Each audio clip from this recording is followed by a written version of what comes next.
Duha ka mga menor de edad ang na-rescue sa kapulisan ning Simanaha human gingong gigamit sila sa pakighilawas sa managlahing higayon. Ang 14 anyos nga babae nga na-rescue sa usa ka gituang drug den sa barangay Subang Dako, Mandawi City kagahapon.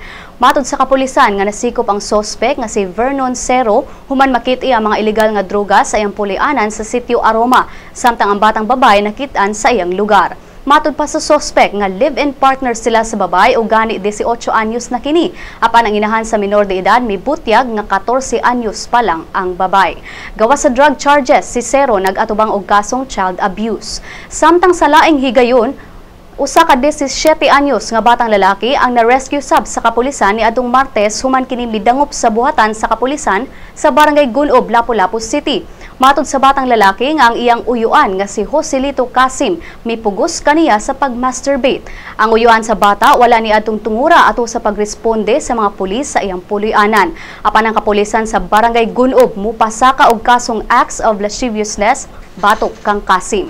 Ang duha ka mga bata anaa na karon sa kustodiya sa DSWD.